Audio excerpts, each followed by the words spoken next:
I'ma drop it with my nice Timbs. I freestyle cause I see the New York on the rim. That's my captain, this is my crown. This is how I rip it and this is my sound. Gotta get that money, man, I need that. This ain't a town, it's a gift, man, believe that. That was Ambition. His real name is Kevin Zapp, and unfortunately he is missing. He's got a family that's very concerned about him, including a sister named Paula that reached out to me directly to try to get some coverage on this case. I originally looked into it, and in terms of details, there is not a whole lot out there. Thankfully, Paula was able to fill some of the gaps, and I'm going to share the information that she shared with me with all of you out there so we can try to get a better understanding of this case. He disappeared on Wednesday, April 25th, 2018. And every Wednesday since, Paula is upset and wondering, am I going another week without seeing my brother? Let's go ahead and jump into this case. Now, one of the very unfortunate things about this case, and a part of the reason why I wanted to show you that video to start with, is there's a lot of media available for Kevin, but it's not very current. The YouTube video that I was showing you, that was posted back on June 21st, 2008, about a decade ago. And what you're going to see as we're reviewing the media on this case is that many of the pictures of him are extremely old. And that's another part of the reason why I wanted Paula's help. She sent me some photos. I'm going to share those with you as well of what he looks like. Now, luckily, police in the area, Durham, did find a current photo of him. I believe this photo is from March of this year. And as you can see, this guy is a bit older. I mean, it's 10 years difference between this picture and these other pictures that we're seeing of him. In terms of trying to help find a missing person or even requesting tips from people, there's so much media out there that has you looking for this guy. I don't know how effective that is. We need to be looking for this guy, and we need information about what happened to this guy. So part of my focus in doing today's episode is to try to straighten out what I'm seeing in terms of the media, just showing these old photos time and time again. Let's go ahead and jump into it, starting over with the official police website. This is for the Durham Regional Police. This is a case out of Canada, in case I haven't mentioned that yet. On Wednesday, April 25th, 2018, at approximately 4:30 p.m., Kevin Zapp, age 32, of Norwell Crescent in Oshawa, was seen walking in the area of Simcoe Street North and Taunton Road. He has not been seen or heard from since. Kevin Zapp, aka Ambition, is described as a male, white, 5'6", thin build, blue eyes, brown hair, wearing a black baseball hat with Ambition stitched in red on the front, a black sleeveless quilted diamond pattern zippered winter vest, and dark gray high-cut Timberland boots. He also has tattoos, which I've got several pictures of as well. But before we get to those, there's a little bit of a discrepancy about the baseball hat. We're going to see in later reports that they're saying it was actually a Toronto Blue Jays hat, but we're honestly not certain. The information that I got from his sister Paula is they don't know where this Ambition hat is. So her feeling is that, and she actually saw him right before he left, she thinks he was wearing the Ambition hat. The early reports are saying that was the case, but later reports are going to say it was actually a Blue Jays hat. So let's keep that in mind. Now let's go ahead and take a look at some of the photos that she sent me of his tattoos. I haven't seen this amount of detail in any of the news coverage on it. This photo they are showing pretty frequently. This is the Ambition tattoo that he has on his right forearm. This photo is of obviously his left hand. It says King, written kind of in the web between his index finger and his thumb and back on his hand with the crown. We have this one, very unique tattoos here, self-made, written across all of his fingers, and it's also got musical notes on the upper digits, as you can see there. And then on, I believe this is his left shoulder, the Reaper. And these are by far the best photos that I've seen in terms of his tattoos. Outside of that, the boots that he was wearing are in this photo.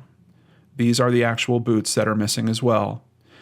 And on top of the photo that the police have for him, the recent photo, she also found this other recent photo of him, just so we get a very good sense of what he looks like. And she did also send this. I just wanted to share this with everyone out there. This is a photo of her and her brother, the person that she is working so very hard to find. I did find 2 different Facebook pages for him. One of them didn't look like it was really filled out. This one has a lot more information, including his work. He works at a company called GFL, which is a waste management company. And he actually worked on a truck with his brother. His brother would drive the truck, and he was the one that was actually loading it for the waste management company. From what his sister says, he really seemed to enjoy his work. They work some seriously long hours, but spending that time with his brother seemed to be kind of a benefit for him. His brother's name is PJ, Paul Jr., by the way, and from what I understand, he's taken things kind of rough with his brother missing as well. We see that we've got some time spent at Durham College. We've got his city and hometown both listed as Oshawa. He's once again talking about his YouTube channel, Ambition KZ, asking people to sub, and we see what he's into in terms of his music, games, Miami Dolphins, one of his favorite sports teams, and all his other interests and likes down here. What's also interesting about this is this poster for the Temperamental High Road Tour. Now, his sister Paula tells me that he had kind of fallen out of performing for a while, and this tour, he was actually added to the bill, and he was going to be performing here. Unfortunately, he went missing before that happened, and according to this poster, it says it did happen on May 18th. So, he went missing a few weeks before that. Now, we're going to get much better detail about the time leading up right to his disappearance from my notes of my conversation with his sister. But let's go through the media first, so that I'm trying to give you guys kind of an unbiased perspective on what they're saying is going on with this case. Kevin Zapp vanished after being seen walking near Simcoe Street North and Taunton Road in Oshawa on April 25th around 4:30 p.m. What I understand about this sighting is, first of all, he only lives a couple blocks from here. And outside of that, it's his father, I believe, that actually saw him here. His father was driving home from work, saw Kevin walking. I think they even gave a wave to each other, and that happens around 4:30.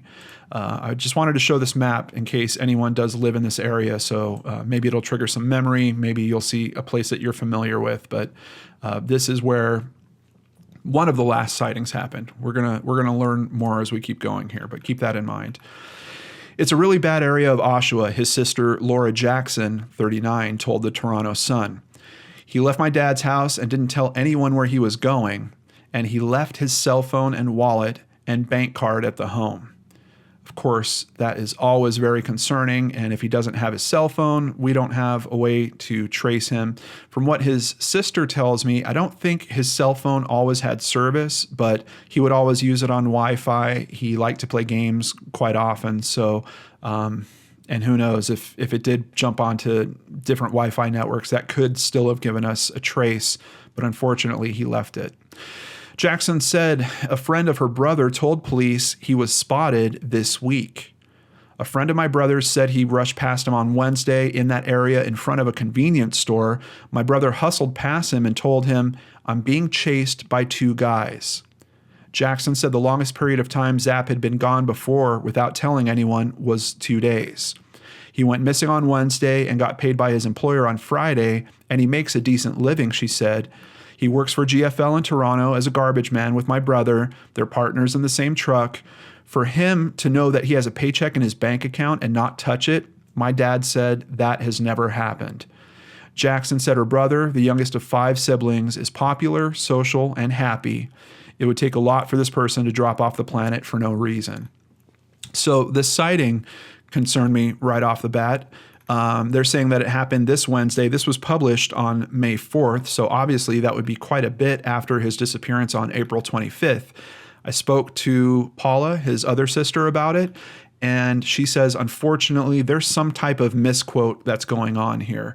This particular sighting happened on the same Wednesday that he went missing, and it fits into a time frame where she actually saw him after this sighting, We'll get more into that as we get into her notes, but let's go ahead and continue with the articles here. Over at OshawaExpress.ca, family conducts search for Kevin Zapp. This was published on May 16th, 2018. A search party of around 50 to 60 people joined together in the area to comb the streets and wooded areas for any sign of Zapp. The group was assisted by Advanced Tactical Training Search and Rescue, ATTSAR, a group out of the Kitchener-Waterloo area that assists in searching for missing people free of charge. Let me just stop and thank them for that service. I really appreciate people that are willing to donate their time to help others like this. Thank you, guys. William Bolton, a representative with ATTSAR, says the group performed a wide search of the area on May 6th, but were met with few results. It is basically in the whole area of North Oshawa where we went, in and around where the Zapps live and the surrounding areas, bordering onto the airport and going a little further south, Bolton explains. It was fairly open. The main areas of interest to me were the conservation areas. However, the searches in those areas were made difficult by high water levels. For that reason, Bolton says that while their search was thorough, it doesn't necessarily mean that there is nothing there. I have no direction of travel. From what I understand, there's no coverage by cameras to say, yeah, he was seen here an hour later on this street, Bolton says. That's where it becomes a dilemma. You've got this first point, but there's nothing thereafter, and so it's a bit of a wait and see game. Yeah, definitely. And I'm glad that, he's pointing out the same thing I'm concerned about. You have a conservation area here. You've got some parks that are in this area as well. You've got another conservation area. You've got what looks like, I don't know if they're creeks. I don't know how strong they are, but I bet they're probably flowing towards the lake. I guess possibly away from it, but I'm sure there's enough water that's moving through this area that we have a lot of cause for concern about where he could potentially be if he is harmed, or if he was harmed, or if he has been hurt or something along those lines. Let's move on to DurhamRegion.com. Police release new photo of missing Oshawa man Kevin Zapp, and this happens on May 17th, 2018. So we're talking about several critical weeks in terms of trying to find this guy. And quite honestly, the wrong photos are being circulated. We finally get a decent look at what he looks like currently, not 10 years ago.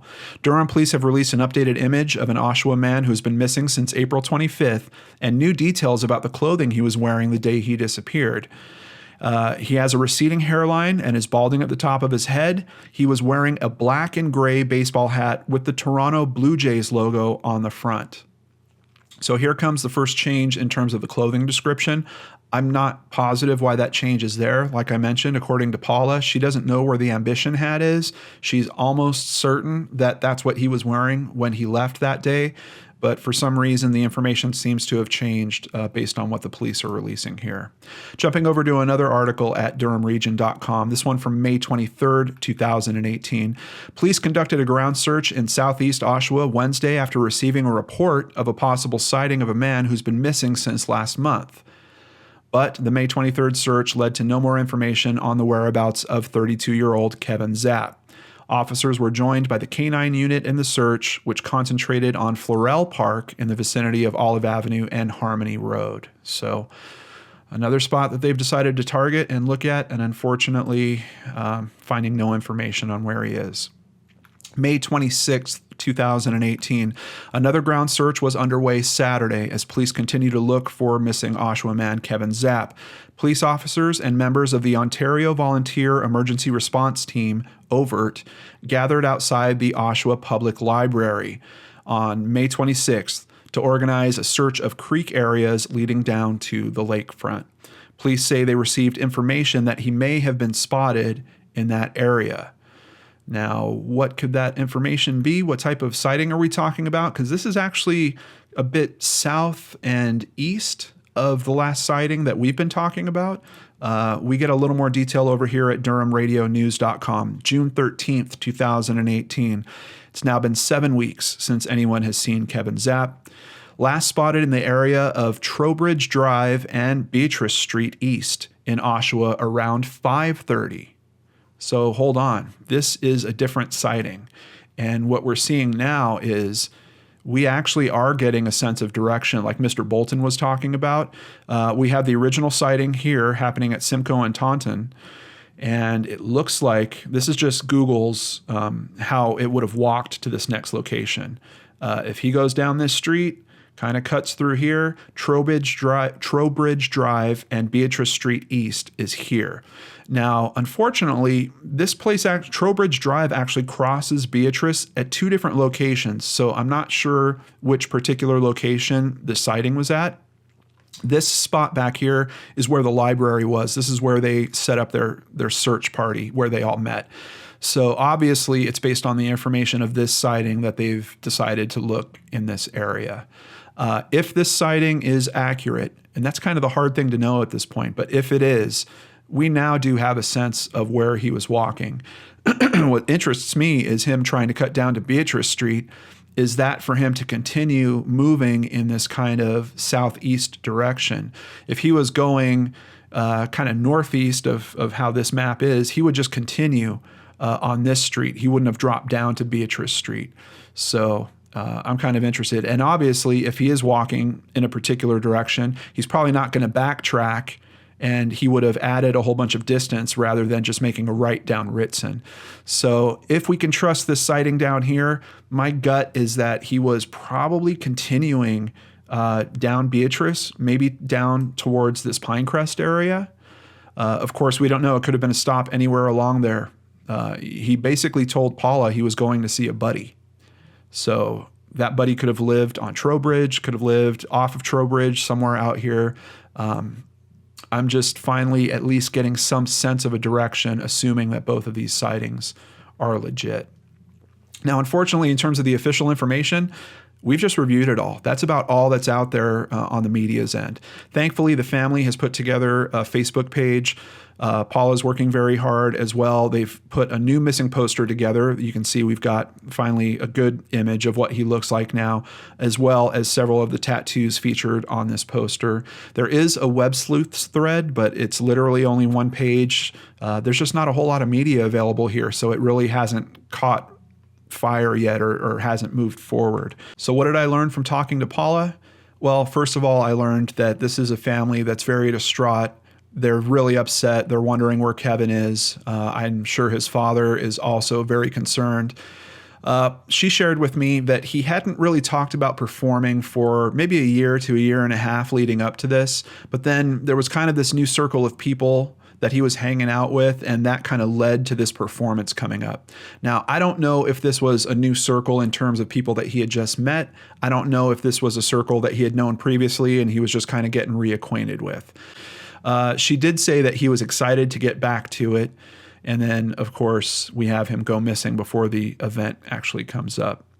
The day before he went missing, she said that he had probably stayed up late playing video games. It's something that he really loves to do. And that he wound up calling in sick to work on April 25th. She was home at that time also. He got up and around 10 a.m. decided he was going to the local store. He asked her if she needed anything. She gave him $5 and said, yeah, I need some bread. He came home, but she did say, I believe she said that it was a decent period of time, like a few hours later that he came home. And the store is supposedly really, really close to where they live. On top of that, he also came home with milk. She says that it was probably just an understanding. He just got confused about it. But he did come home. Now, remember what I said about that sighting that supposedly happened of him on Wednesday, supposedly being chased? Paula tells me that sighting happened during that trip to the convenience store. Not that he mentioned it when he got home, but I guess she either knows about this sighting or she's spoken to the person. So she thought that sighting really had nothing to do with this case because he's home after that for a number of hours before he goes back out. Now, what's interesting is maybe that doesn't necessarily have nothing to do with the case if these were people that were interested in finding him and he just happened to slip away and then they caught up to him again later. So I would still be curious just in terms of investigating this. I'd be curious to learn more about that. Did the person see the guys that were actually chasing him? Did they come running through at some point also? I think it's an avenue of investigation that should be looked at definitely by the professionals. He changed his clothes. First they did laundry. She helped him do some laundry. He wound up changing his clothes. And then around 4:30, he tells her that he's just going to go out to a buddy's house. Unfortunately, she doesn't know who this person is. She doesn't really ask who this person is. Keep in mind, this is a guy that's, now in his 30s. He's got all kinds of aspects to his life. It's not like this is a teenager that's, taking the day off of school and his mom is asking, where are you going to go? This is just a totally different thing. So around 4:55 is the time that she estimates his father actually saw him coming home from work. And something that bothered me when I looked at that map and I was talking about the possibility of understanding where he was traveling to now is if we look at the distance between these two locations where he was supposedly sighted, this is only a 25-minute walk. So if he was really at this corner at 4:30 and then down at this corner or even this one by 5:30, that's just too much time. And now he might have stopped and done something along the way. But now that we're hearing it was probably more like 4:55, this second sighting really seems to fit in terms of time because we've got about a 25-minute window for him to walk to that area. So quite honestly, I'm beginning to trust that second sighting quite a bit more. Now, something else I asked Paula was, would PJ know who his buddies are? I mean, he works with his brother, all these hours on this trash truck. And she talked about the dynamic of that. She said, well, typically PJ's in the driver's seat and, he's on the back and he's out and he's constantly loading the truck. So they don't necessarily, it's not like they're, sitting together for 8 hours next to each other talking the whole time. I'm sure they do talk at some points, but not quite to that level. And PJ apparently does not have any idea who this buddy could have been. Police tell family they have footage of him at 7 p.m. trying to get buzzed into an apartment complex. Really interesting note there, but I asked her, have they seen this footage? And she says, no, they haven't shown it to us. So it's strange to me that police think they have footage of him at this apartment complex. I don't know, are we talking a camera that is 30 feet away? Are we talking about a camera that's at the actual door that literally captured his face? I don't know. So I don't know how much we can lean on that. I also don't know where this apartment complex is, but the fact that they haven't showed it to the family, a little strange to me. I don't know why they wouldn't show it to the family, at least to confirm, hey, we think this is him. Can you tell us for sure? Do you think that this is him? Unless, like I said, they have some reason to think that they've got a positive ID on that. Someone comes forward saying that while it was raining, I guess it started raining later that evening, that Kevin came by and asked for a ride. Now, Kevin didn't know this guy. And the guy says that Kevin seemed nervous, that he was looking over his shoulder. And the strange thing is this guy only lives a few blocks from where Kevin's home is.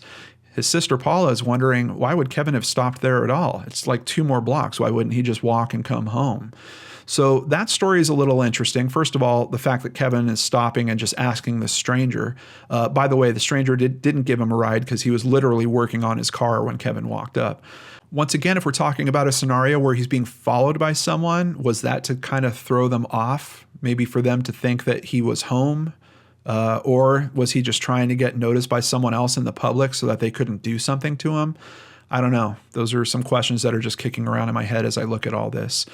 Paula is being told that no tips are being called in on this case. And she was very emotional. She's just saying she can't do this on her own, that she really needs help. And of course, that's part of the reason why I wanted to get this video out and share it with all of you and ask you to share it with friends that might live in this area so we can keep the exposure raised, keep eyes and ears open, looking for Kevin in all this. And finally, a GoFundMe has been started from a friend of the family.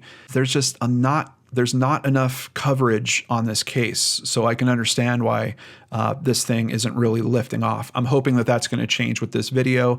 I'm hoping that you guys might consider coming here and helping as well. I want to make sure this family at least has the basics of continuing this search, being able to pay for posters, being able to print t-shirts if they want. Speaking of which, someone called in a very good tip. or sent it in to me. Some local libraries have t-shirt printing materials, so you might want to look into your local library in terms of printing t-shirts if you're dealing with a missing persons case like this. But I want to make sure this family just has what they need to continue this search. So on behalf of myself and my amazing supporters, thank you from both PayPal and Patreon. We're going to also make a donation to this GoFundMe. And I really ask that you guys think about this and try to find it in your hearts to help with this case as well. I know this family needs help. I've heard it directly from his sister. Everyone is concerned and they deserve answers. They deserve to know where Kevin is or what's happened. So I hope you'll help me do that. And it's time for your comments from last week's episode, the Sam Davis disappearance, where we interviewed his mother, Carol Mejia. Starting with Gina Valera. What a caring mom. I hope this turns out for her and her family. I feel so bad for her. I have 6 kids, and I don't know what I would do if one was missing. God bless. Thank you, Gina, and thanks to everyone else that left so many kind and caring messages for Carol. I really appreciate you guys showing your love in that way. It means a lot to me and her. Over to Space B. I think I had to edit your last name there, Space B. I work in this immediate area during the week. We'll see what I can do to help. Stay strong, Carol. Thank you, Space B. That really means a lot. Those are the type of messages that lift me up the most and obviously lift up others. I can see you got 57 upvotes on that. Thanks for your help, getting some boots on the ground and some eyes and ears open. I really appreciate that. Moving on to Carrie Napajcik. Oh God, every time I hear there was an argument and the person walked off to clear their head but never returned, I get very nervous and suspicious. However, usually it's the person left behind that tells that story. In this case, it was Sam who texted his girlfriend to say he was taking a walk. So that's a little different than most of these cases. It wasn't the roommate saying that he walked off angrily, but do we know who actually sent that text? Carrie, it's a really good point, and more often in these cases, we're starting to see this trend where family in particular might be doubting who is sending the text. In this particular case, Carol didn't seem to doubt that. I don't think the girlfriend really seemed to doubt it, but I think it's still a good question. I still do think it's worth a little consideration, especially because it seems like it would have been out of character for him to not respond to her after. And, we talked about that a little in the interview. Just kind of weird that he was planning on getting back to her and then didn't, but supposedly was seen later by the roommate and the roommate's family. Very, very strange. Over to SM Carney. I was wondering what sparked your passion for this work. You do an amazing job in each and every video, especially since you have eased the pressure in your posting schedule. Thank you, SM Carney. And I have touched on this a little bit in previous videos, but I know there's a lot of new viewers out there, so I just wanted to kind of answer this question because I see it come up pretty frequently. The main thing that happened is I was doing Brainscratch. I was looking for more mysteries to do on Brainscratch, and I did my first missing person mystery. And I think I did 1 or 2 before I got to the Brandon Lawson case. And once I got to the Brandon Lawson case and I posted that video, I was contacted by his family. I spoke both to his common law wife or long-term girlfriend, however you want to address it, and his father. And I remember I was super, super nervous just to call them back. And I fought through the nerves to do it. I'm not a great person on the phone. I really don't like being on the phone. It's just this weird personal hang up of mine. But I pushed through all that. I made the phone call. I spoke to these people that were in a lot of pain, but they were so thankful about the coverage that I had brought. They were so thankful that there was someone else out there that cared enough to do all that work to pull the story together and to try to share it with others to raise the exposure. And that shifted me. There was something I literally felt inside myself when I got off that phone. And despite how tough the phone call was, talking to people that are hurting in that way, I knew that I had to do more of that. But I still wanted to do regular Brainscratch. So that's why Brainscratch Searchlight, I still consider it a Brainscratch show because it literally came directly from that same motivation, just to look into these interesting cases. But Searchlight, for me, carries something different in terms of its heart. It comes from a place of caring about other people and trying to help these people that are in need.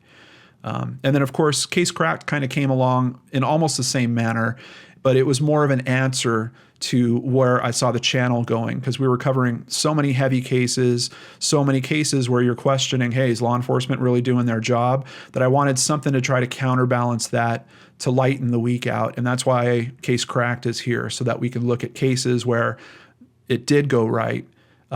You don't question if law enforcement did it right or not. You know they did, because the case is actually solved. And on top of that, I think we learn from all of these examples. We learn personal lessons, things that we work into our lives in terms of our personal safety, but even in terms of looking at how cases get solved. That's really beneficial for us to look at cases that are unsolved and say, hey, you know, that method they used over here, maybe that could be used over there, and all of a sudden crack that case as well. So that's where they came from. That's where the shows came from. Thanks so much for asking. Thank you for being there. Thank you for caring about these cases like I do. I truly appreciate it. Before I leave, I do want to thank, speaking of that amazing Patreon support that allows me to do things like that, I've got 2 new patrons this week. Laree Odin, thank you so much. And Catherine Davies, thank you as well for allowing me to do things like this. I mentioned last week in a video that I was speaking to a family member of a missing person, and they asked me, how do they repay me in some way for doing this video? It was this case. And I'm so proud and thankful that you guys are supporting me, so that when someone asks something like that, I can just tell them, you don't have to worry about it. We're going to do our best, and there is no need to repay us. Just take care of yourselves and keep this search going. And I was able to do that because of you guys. So thank you. Take care, everyone, and I'll see you back here on Friday with a brand new Brain Scratch.